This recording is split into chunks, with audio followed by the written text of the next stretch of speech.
Hosted by a cock and frog, ShakaTalk. I hit the streets, spin round that block, ShakaTalk, and jerk off in my dirty socks, ShakaTalk. My name is Dr. Rhea. Some people call me Faya. I've got something to say. Allow me just one prayer. Okay, I suffer from a mental block, ShakaTalk. Like, oh my God, and what the fuck, ShakaTalk. So turn it up and sit right back, ShakaTalk. Thanks. Hey, what's up, everybody? Thanks for watching a really quickie of ShakaTalk. We are here today with some very special guests. I have my co-hostess here today, sitting in for the lovely Edna McMahon. We have DJ Miss Martini. Hello. And there she is. And the ladies from No Moolah! Eating in Public. Is that Eating in Public? Yes. Oh, everybody made Shaka. We forgot. We always forget. So then, so Eating in Public is the name of who you are and what you do. That's right. Yeah? It's the name of our project. Okay, and you're Nandita Sharma? That's right. And Gay Chan, That's right. Yay! And let's see if I got it right. It's is it an art project or like a activist political? Like, are you guys terrorists? I'm just kidding. Only if you get scared. And we get scared? All right. So you're gonna scare us. Only if you're afraid of food. Food, free food, and free things. If you're afraid of Free food papayas. And free stuff. Free things. Freedom, If you're afraid freedom. of free things, then it's terror all the way. Okay. And so, Eating in Public, you guys do like some kind of gardener kind of impositions on the land. Something, it said so that you, with your gardens, you want to grow and share food, but you also want to problematize the concept of public within public space. That's right. I love that. So what we mean by that is that we want to have people really question what it is that they actually have access to and what they don't. So, you know, often when we talk about the public, we think we have access to it, and we do until we need that space to actually live, right? So you can't sleep in public spaces, you can't live in public spaces, you can't grow food in public spaces. So You can just be in public it's when not, they let you. Right. Yeah, so it comes with this power system that, you know, someone has determined what that space is going to be used for, and it's not the people who actually need it. So we're challenging that by saying that the public is not as innocent as it appears to be, and it's not the exact opposite of private. It actually works hand in hand, and what we're trying to get, what we're trying to enable people to see is that this is actually common space. This is our space to determine what it will be used for. So it's going to be determined by the And what users. Nandita means by our means everyone.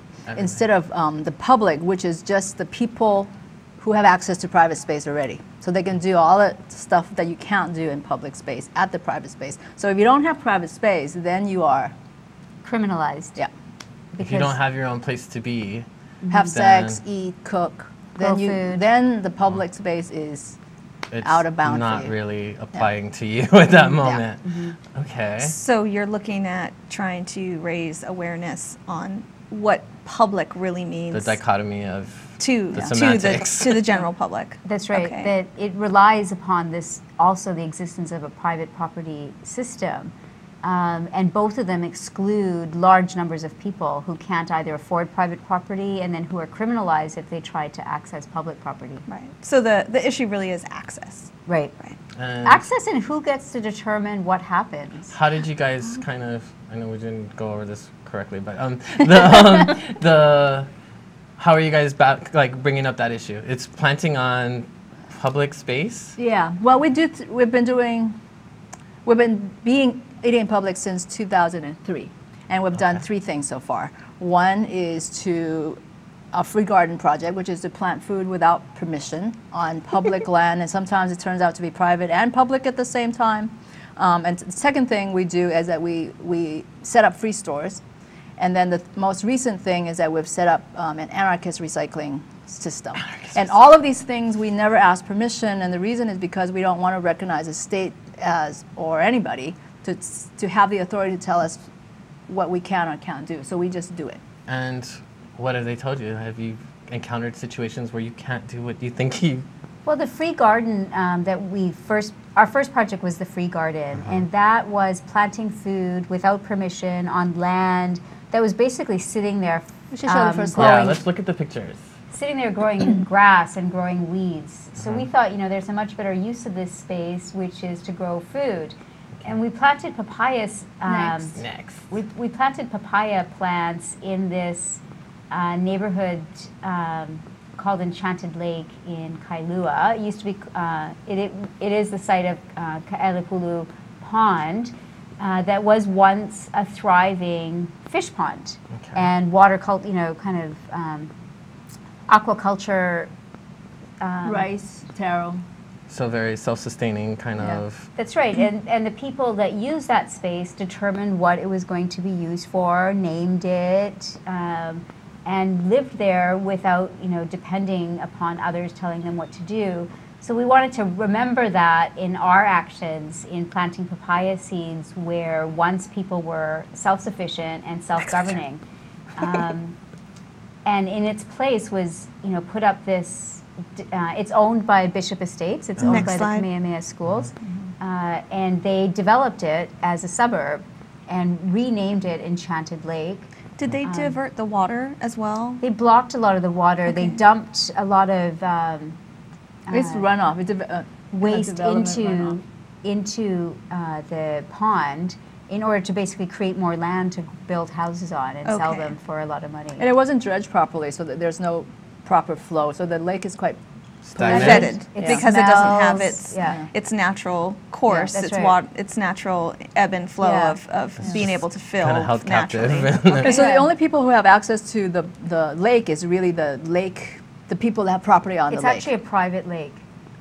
Really? Yeah. This is our water. Yeah. So the Our piece of polluted land, water. the little piece of land that we grew food on is just this weedy patch of crappy land. So we just planted papayas there. Right in front of this?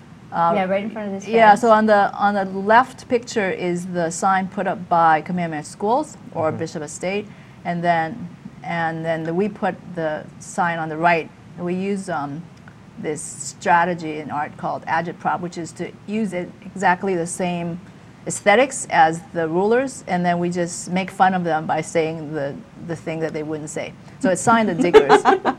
And the Diggers? What is the Diggers? The Diggers, we claim no originality for this project whatsoever. This is a project this is a project that we borrowed from the Diggers, and the Diggers were the original group of people who called themselves the Diggers existed in the 17th century.